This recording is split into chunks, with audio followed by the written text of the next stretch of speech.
Olá, irmãos, graça e paz, bom dia. Seja bem-vindo a mais uma aula da nossa Escola Bíblica. Eu sou o pastor Wagner Dionísio e esse aqui é o nosso canal de estudos da Igreja do Nazareno Comunidade Leste e também Comunidade Monte Aprazível. Você é muito bem-vindo aqui nessa aula, nesse canal. Se por acaso você caiu aqui, estava passando os vídeos no YouTube e encontrou a nossa aula, fique conosco. Nossa aula dura em torno de 30 a 35 minutos e você com certeza vai ser enriquecido pela palavra, pelo conhecimento da palavra de Deus.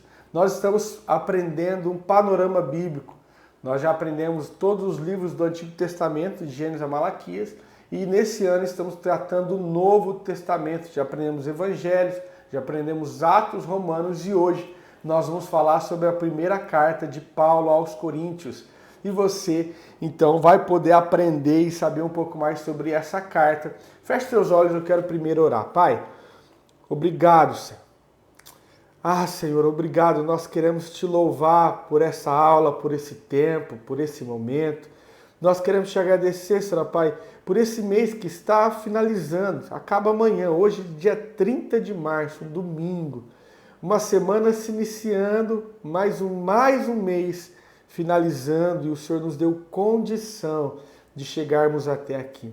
Obrigado porque o dia hoje amanheceu, obrigado porque a semana se iniciou e acima de tudo, obrigado porque estamos nela, estamos vivos, podemos abrir os nossos olhos, podemos, Pai, estar diante aqui dessa televisão, desse celular, desse computador, poder assistir, Senhor, Pai, essa aula. Em nome de Jesus, que o Teu Espírito fale conosco, que não seja apenas uma aula, apenas pelo conhecimento, mas que seja um conhecimento que gere frutos na tua igreja, que gere frutos em cada um daqueles que me assistem agora, em nome de Jesus. Amém. Amém, queridos? Bom, então nós vamos falar sobre a primeira carta de Paulo aos Coríntios, a igreja de Corinto. Nós vamos entender um pouquinho mais qual o conteúdo dessa carta. Vamos lá que nós temos bastante material hoje, bastante coisa para falar, bastante aula e eu não quero perder tempo. Bom, a igreja de Corinto, a cidade de Corinto, Corinto era uma cidade portuária, uma cidade grande na época, um centro econômico nessa época aqui que Paulo está escrevendo. Corinto era uma cidade banhada por dois mares, o Mar Egeu e o Mar Jônico, então era uma cidade com bastante fluxo de pessoa. Corinto, nesse contexto, eu estou falando sobre a cidade para você poder entender um pouco mais sobre esse livro, sobre essa carta. Corinto era uma cidade muito promíscua, uma cidade onde a imoralidade sexual imperava. Corinto tinha vários templos grandes de vários deuses, inclusive tinha uma deusa Afrodite lá, que era um dos maiores templos da época, segundo historiadores, onde tinha-se as prostitutas cultuais. Depois eu quero falar um pouquinho sobre isso, se a gente tiver tempo. Então essa é a cidade de Corinto. Corinto foi uma cidade onde Paulo, ele mesmo esteve lá, ele ficou durante 1 ano e meio, Atos 18 vai dar alguns detalhes sobre isso, depois você pode ler. Ele ficou 1 ano e meio naquela cidade, implantando aquela comunidade cristã, implantando aquela igreja, ele conversando com alguns irmãos, convertendo alguns irmãos através da pregação da palavra. Se formou naquela cidade uma comunidade cristã, uma igreja, se fundou uma igreja. Depois que Paulo sai de lá, ele ficou 1 ano e meio. Quando ele sai, alguns líderes passam por lá, como Apolo, como Cefas, a palavra fala Cefas, mas é Pedro, passam por aquela cidade, por aquele lugar.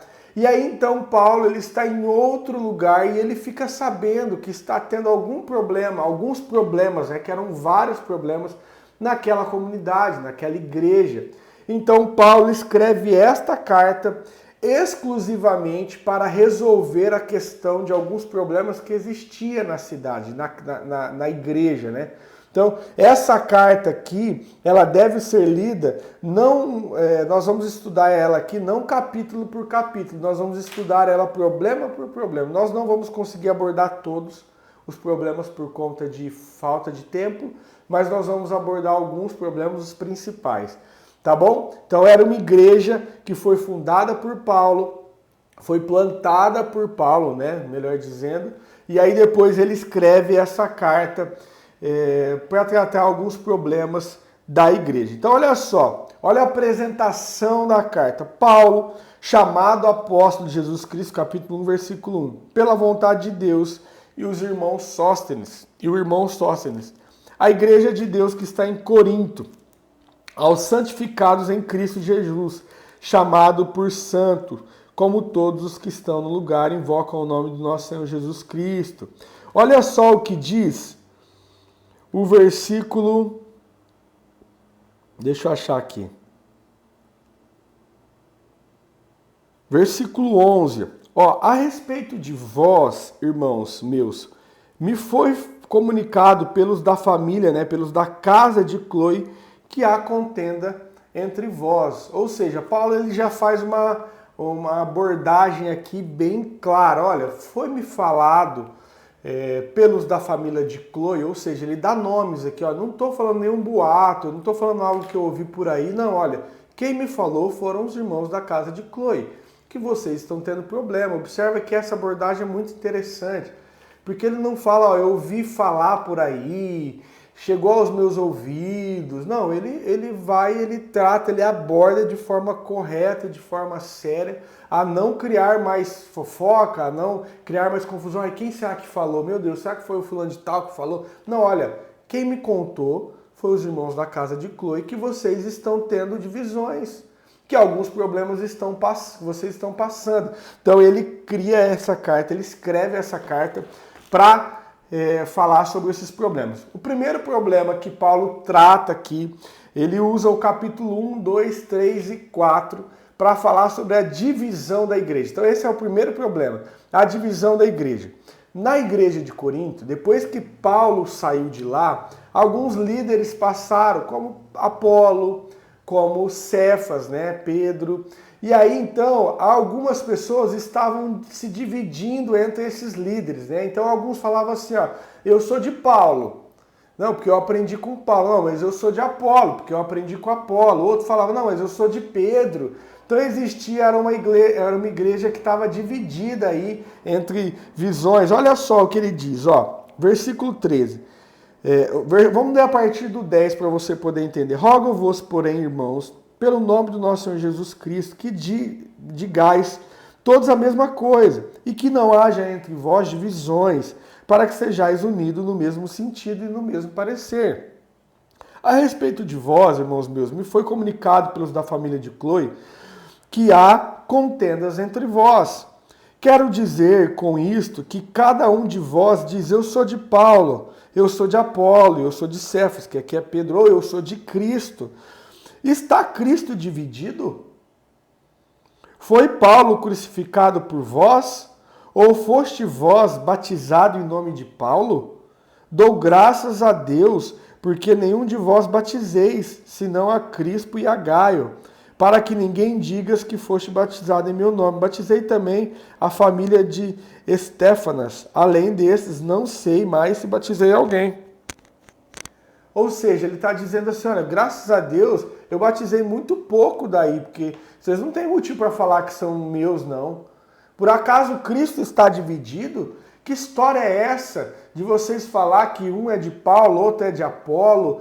Nós vivemos em comunhão, nós devemos viver uma só igreja, uma só visão, né? Nós devemos viver unidos num só propósito. E aí ele começa a falar nesse capítulo todo, olha só no que ele diz, ele dá uma pancada no capítulo 4. Não, olha só o capítulo 3, versículo de 1 a 7. Ele diz assim, ó: eu, irmão, não vos pude falar como as espirituais, mas como as carnais, como a meninos em Cristo. Com leite vos criei, e não com alimento sólido, pois ainda não estáis preparados.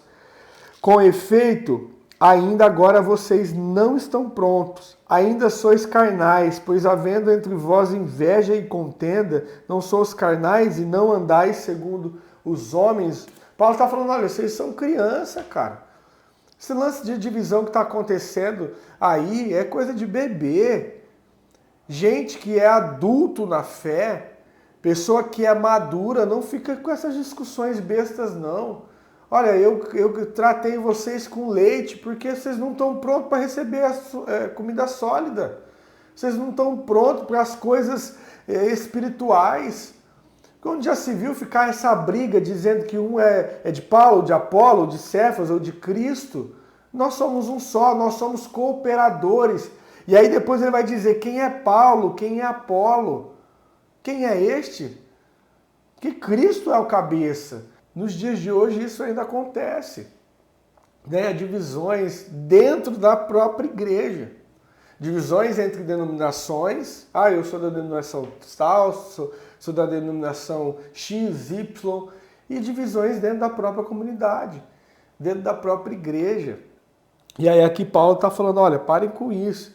E aí para dar a pancada final mesmo sobre esse assunto, ele usa o versículo 5 do capítulo 3. Olha, afinal de contas, quem é Paulo e quem é Apolo, senão ministro pelos quais crestes?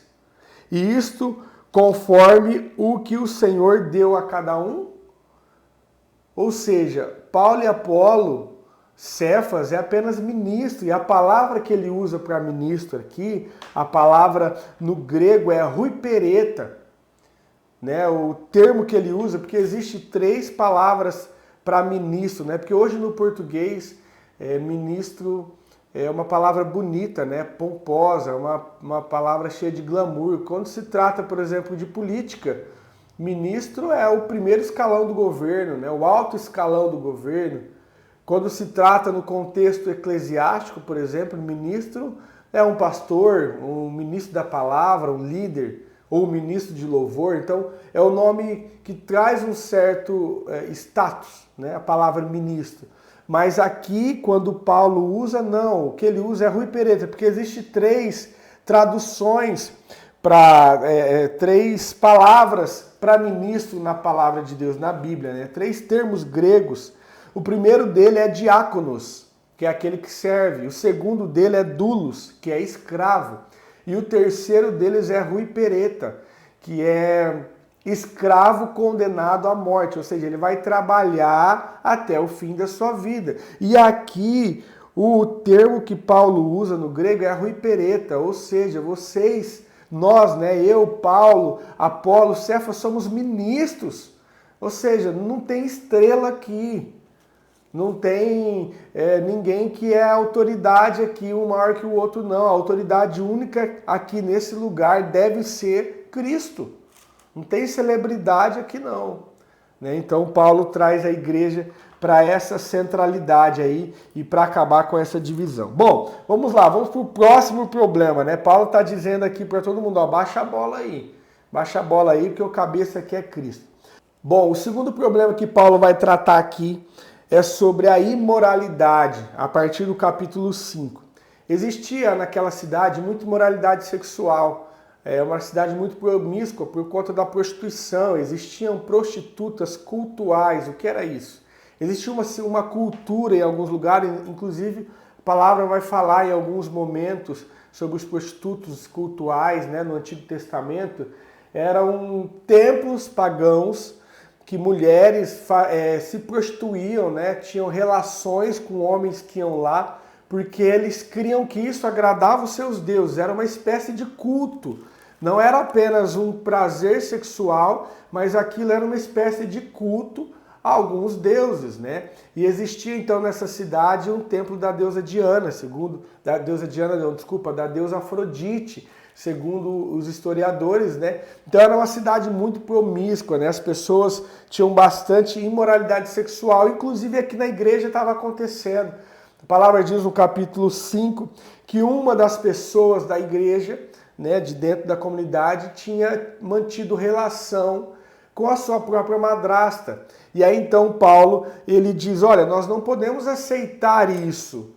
Nós não podemos achar que somos uma igreja livre, que a pessoa entra como quer e vai ficar como ela quer. Não, ela pode entrar como ela quer, mas ela precisa ser mudada, ela precisa ser transformada. Então Paulo ele também escreve para corrigir esse problema. Olha só o que ele diz, versículo 1 do capítulo 5. Geralmente se ouve que há entre vós imoralidade, imoralidade tal como nem mesmo entre os gentios. Isso é de haver quem abuse da mulher do seu pai. Ou seja, olha, nem entre os gentios nem entre aqueles ainda que não se converteram ao cristianismo, à palavra de Deus, nem entre eles existe tal imoralidade, porque dentro da igreja tem pessoas que estão tendo relação com a madrasta.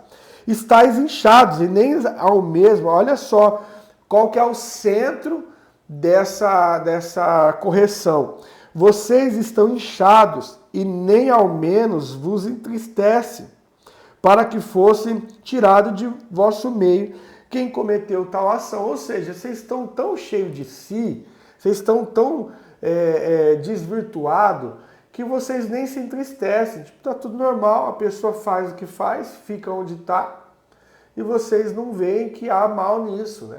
Na verdade, o centro disso, que aí depois Paulo fala, ó, tira esse irmão da comunidade, afasta ele, mas o centro de toda essa correção que Paulo faz é, olha, vocês precisam entender que não pode haver esse tipo de moralidade dentro da igreja. Então, era uma correção para que não havesse aquele tipo de moralidade entre todos os irmãos, né?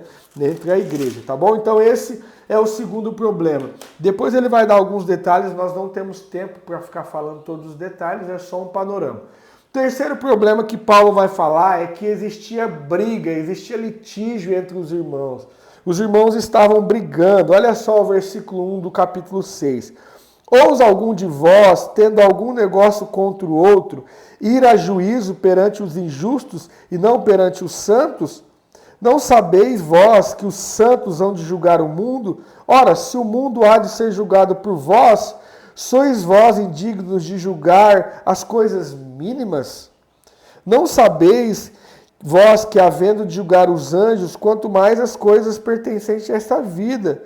Então, o que Paulo estava falando aqui? Olha, os irmãos estavam tendo briga entre eles, e eles estavam saindo da igreja para levar as suas brigas perante a justiça do mundo, perante os tribunais do mundo, né? Então, vamos imaginar aqui, havia uma briga entre um irmão lá. Uma situação, vamos imaginar um problema que um irmão emprestou um dinheiro para outro e o outro irmão não pagou. E aí então eles, ao invés de resolver dentro da comunidade, dentro da igreja, eles levavam isso para o tribunal do mundo, né? Para os juízes lá julgar, olha, o irmão pegou um dinheiro meu e não pagou. Paulo, olha só o que Paulo adverte aqui, ele diz, ele fala, ó, quando isso acontecer, aceita o dano. Olha o que Paulo diz. Mas o irmão, versículo 6, vai a juízo contra outro irmão, e isto perante infiéis. Na verdade, já é realmente uma falta entre vós, terdes demanda um contra os outros. Por que não sofreis ante a injustiça? Por que não sofre o dano? Ou seja, ele está falando, olha, já é feio.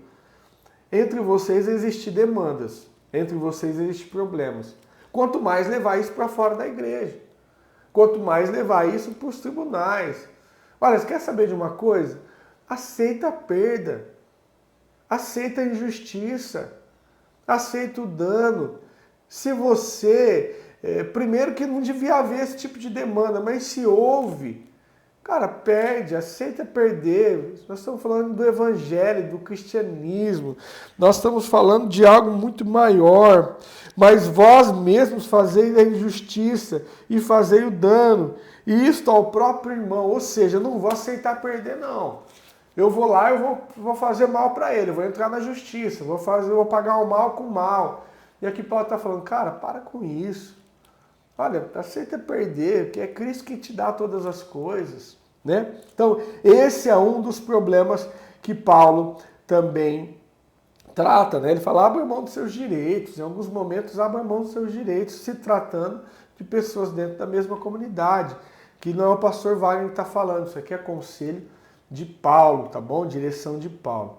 Bom, o quarto problema que nós vamos falar aqui, tá lá, Paulo usa o capítulo 8, capítulo 9 e capítulo 10 para tratar esse problema que é a liberdade cristã. Deixa eu ver quanto tempo já passou aqui na nossa aula. Que é a liberdade cristã. Ele vai tratar aqui o tema de comida e nós vamos entrar em alguns detalhes aqui, mas na verdade o intuito é falar sobre a liberdade cristã. Nós temos liberdade para fazer o que queremos.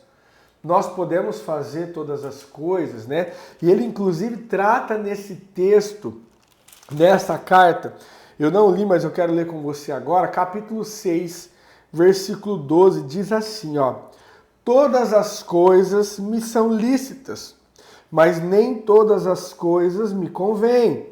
Todas as coisas me são lícitas, mas eu não me deixarei dominar por nenhuma delas. Então é uma frase, é um texto escrito por Paulo nessa carta. Ele estava escrevendo a carta e ele diz isso. Então observa que tudo que nós vamos falar está ligado e correlacionado com essa interpretação. Ó, tudo me é lícito, mas nem tudo me convém. Tudo me é lícito, mas eu não vou me deixar levar por todas as coisas. Ou seja, eu posso ir lá levar o meu caso na justiça? Pode, tudo é lícito. Mas será que te convém?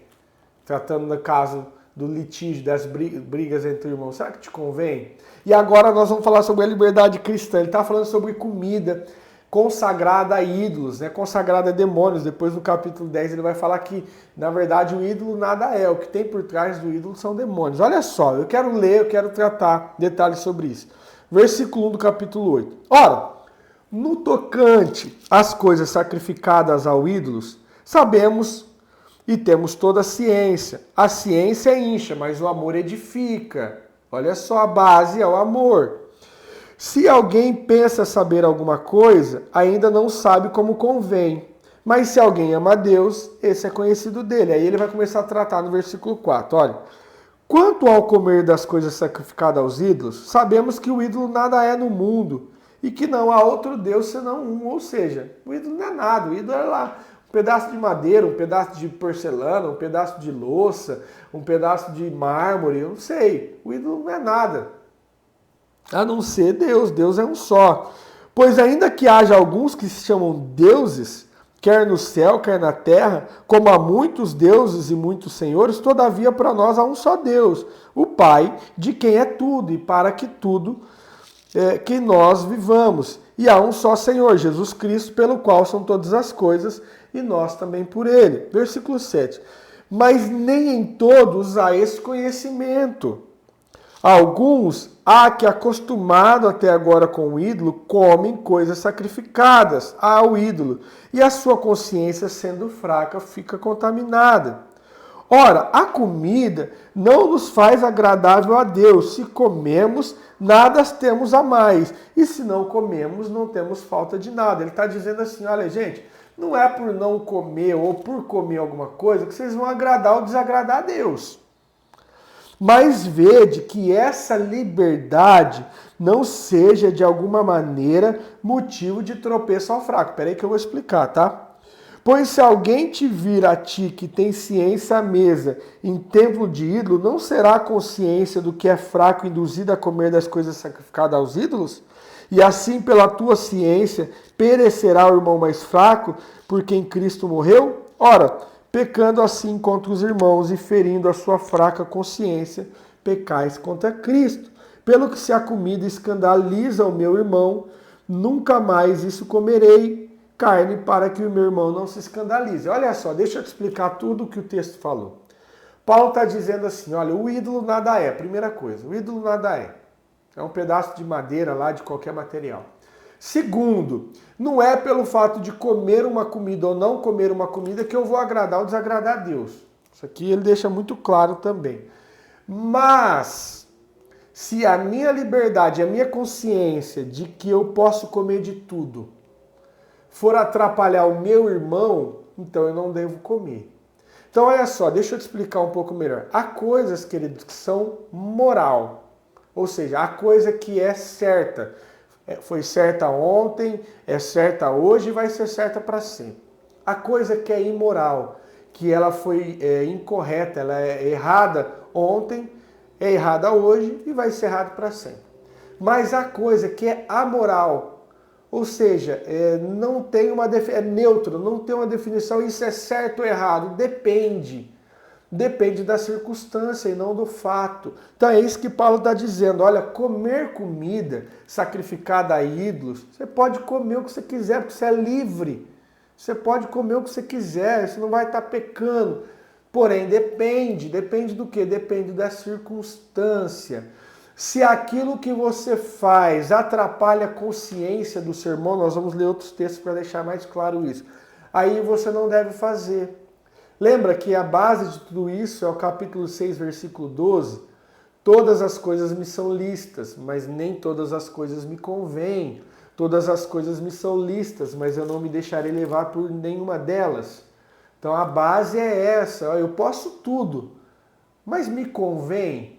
Então, para deixar ainda mais claro, Paulo está dizendo assim, se você for num lugar, comer uma comida e aquela comida foi sacrificada, vamos dar nomes aqui, querida, a Nossa Senhora Aparecida. Aquela comida, você foi numa igreja e a comida foi sacrificada, Nossa Senhora foi consagrada a Nossa Senhora Aparecida.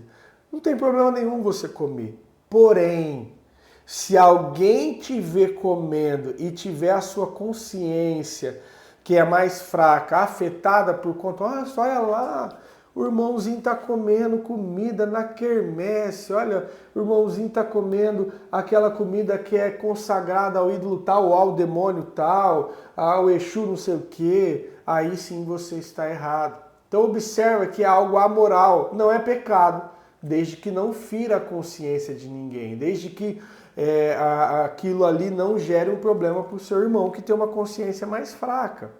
Né? E aí, Paulo aqui, ele está tratando sobre comida, que era o problema da época, mas nos nossos dias hoje, tem várias coisas que pode ser o problema. Por exemplo, crente pode beber? É pecado beber, pastor? É pecado não beber? Bom, se a tua liberdade cristã ferir o teu irmão, aí é pecado. Então, se o fato de você, mas eu bebo de forma social na minha casa, se a tua liberdade de beber ferir o teu irmão, porque aí você vai falar, pastor, você imagina que eu bebesse, eu ingerisse álcool, eu não giro, mas vamos imaginar que eu bebesse álcool. E alguém viesse me perguntar, pastor, você bebe? Eu não ia poder mentir, eu ia ter que falar que eu bebo em casa, social, tal. Como que eu ia explicar para aquela pessoa o que para mim, a quantidade que para mim faz mal e a quantidade que para o outro não faz mal? Aí o irmãozinho que nos acompanha, que está vivendo no momento de recuperação, e na nossa igreja nós temos bastante irmão que passaram por vício, né, da bebida, ia falar, se o pastor bebe, eu posso beber também, só que eu sei a quantidade que eu bebo e aquele irmão não sabe. Então a minha liberdade afeta o irmão. Então aí eu já estou pecando quando eu faço isso. Pastor, crente pode jogar na loteria? Crente pode jogar joguinho? Né? Um assunto também para os dias de hoje. Pastor, é pecado eu deixar de ir na igreja para assistir um jogo no domingo, para mim no estádio de futebol assistir um jogo, ainda que seja um jogo do Corinthians e do Palmeiras? Bom, aí depende, né? Se a tua liberdade cristã vai afetar alguém. Alguém vai olhar e falar, nossa, olha lá, o rapaz é do louvor, é ministro de louvor, ele está lá no jogo em vez de vir para o culto. Se isso escandalizar e ferir a consciência do seu irmão, aí você peca. E há aqueles hoje que falam assim, não, eu não posso responder por aquilo que os outros pensam de mim. Pode sim, querido. A palavra diz que nós somos exemplo. A palavra diz que há uma nuvem de testemunha que nos cerca.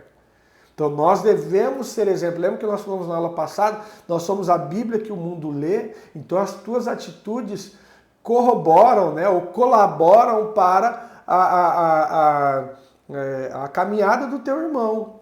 Então se ela está atrapalhando, se as tuas atitudes estão atrapalhando a caminhada do teu irmão que é mais fraco, você está pecando. É o que a palavra diz, a liberdade cristã.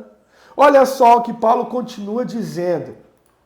Capítulo 10, versículo 25, olha, comei de tudo que se vende no mercado, sem perguntar nada, por causa da consciência, pois a terra é do Senhor e toda a sua plenitude. Se algum dos incrédulos, ou seja, se algum daqueles que não são crentes, te convidar e quiseres ir, comei de tudo que puser à mesa diante de vocês, sem nada perguntar por conta da consciência. Mas se alguém vos disser, olha, isso é sacrificado aos ídolos, não comais, por causa daquele que vos advertiu e por causa da consciência, pois a terra é do Senhor e de toda a sua plenitude.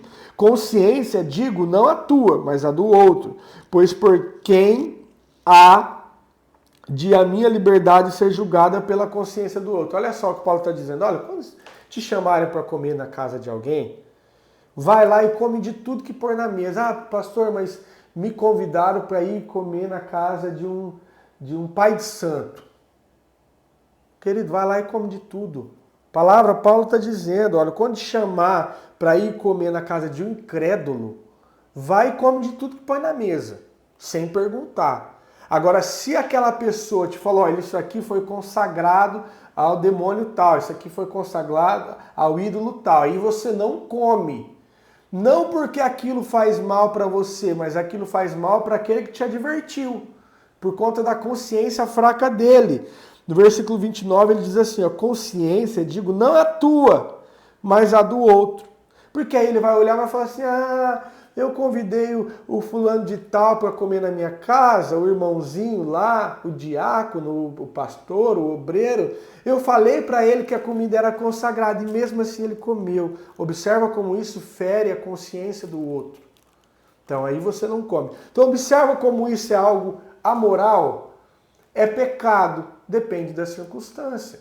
É pecado, depende não do fato em si de comer, mas da circunstância. Só um minutinho, querido, perdão.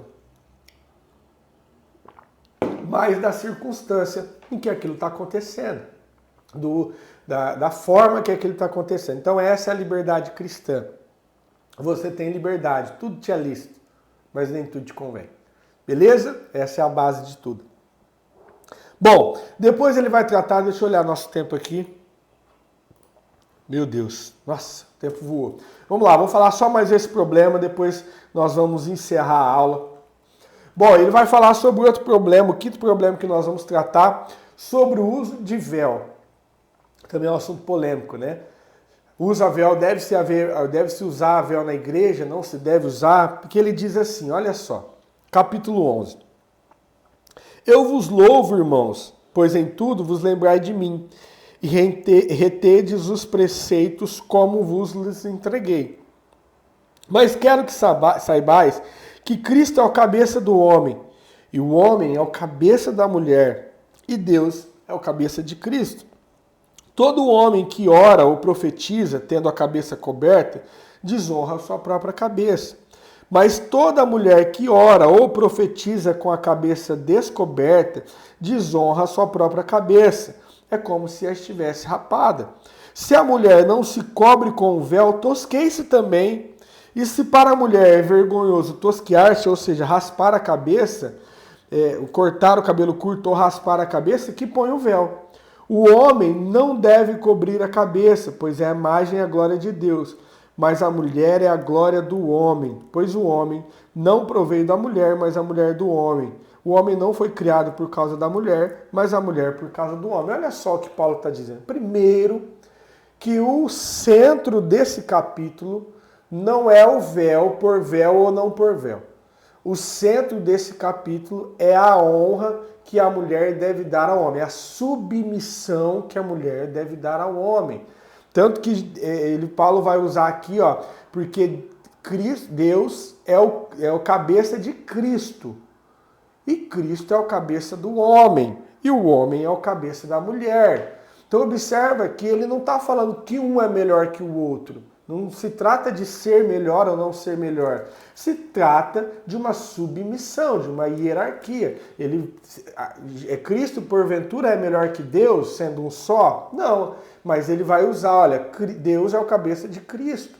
E Cristo é a cabeça do homem e o homem é a cabeça da mulher. Então ele está tratando sobre uma questão de honra e submissão que a mulher deve ter ao homem. Pastor, mas onde entra o véu aqui nesse assunto todo? Bom, naquela época, vamos para o contexto da época, né, querido? Naquela época, tanto na cultura judaica quanto na cultura romana, até mesmo na cultura grega, o véu tinha uma conotação de respeito, né? A mulher que era digna de honra, de respeito, né? Uma mulher de família, ela usava o véu não só na igreja, mas no dia a dia, né? Isso mostrava que ela era uma mulher submissa ao seu marido, mostrava que ela era uma mulher digna na sociedade, mostrava que ela era uma mulher respeitosa para a época, né? Então o véu, quando a mulher usava o véu, fazia parte da vestimenta da mulher naquela época. Então Paulo está dizendo assim, olha, a mulher que vem na igreja, que vai orar, usa o véu nesse contexto aqui, ó, no contexto que vocês vivem. Agora, nos dias de hoje, querido, pastor, precisa usar véu? Bom, o véu hoje não tem representação nenhuma para nós, né? Na nossa vestimenta. Existe ainda hoje algumas culturas, né, no Oriente Médio, que as pessoas ainda usam véu. Mas aqui, onde nós vivemos, não. Então observa que aqui nesse caso, o véu é cultural. Ele está usando o lance da submissão da mulher ao homem. Ele está querendo mais dizer assim, olha, na igreja, a mulher seja, não só na igreja, na casa, né? Mas aqui na igreja, nós estamos falando na igreja, a mulher seja submissa ao marido, seja submissa aos pastores, seja submissa aos líderes, seja submissa ao sexo masculino. É isso que está tratando aqui. É sobre a submissão da mulher ao homem. E aí ele está falando sobre o véu. Olha, a mulher venha, use véu na igreja para mostrar a submissão. E aí ele, no versículo 6, ele fala sobre tosquear o cabelo, né? Cortar o cabelo curto ou raspar a cabeça. Por quê? Lembra que eu falei das prostitutas cultuais que ficavam nos templos e tinham relações com homens porque elas achavam que aquilo estava adorando aos deuses delas, né? Daqueles homens também. Segundo historiadores, essas prostitutas cultuais cortavam o cabelo bem curto e raspavam o cabelo também, algumas delas. Então era a cultura delas raspar o cabelo para mostrar que elas eram prostitutas cultuais. Isso era vergonhoso. Então por isso que Paulo fala assim, olha, se você não quer se cobrir, tosqueie-se também, né? Ele chuta o balde aqui, ele usa olha, já se a mulher não se cobre com véu, isso é tão vergonhoso, ele está dizendo, então é melhor que você raspe o cabelo, já que você quer passar vergonha.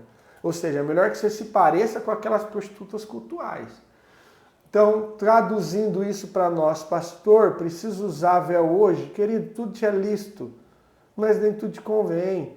Você quer usar véu, use. Você se sente bem usando véu, use o véu. Você se sente mais confortável, né? Eu estou na minha igreja, eu me sinto mais confortável usar o véu dentro da igreja para orar. Use o véu, querido. Você só não pode se achar melhor por isso.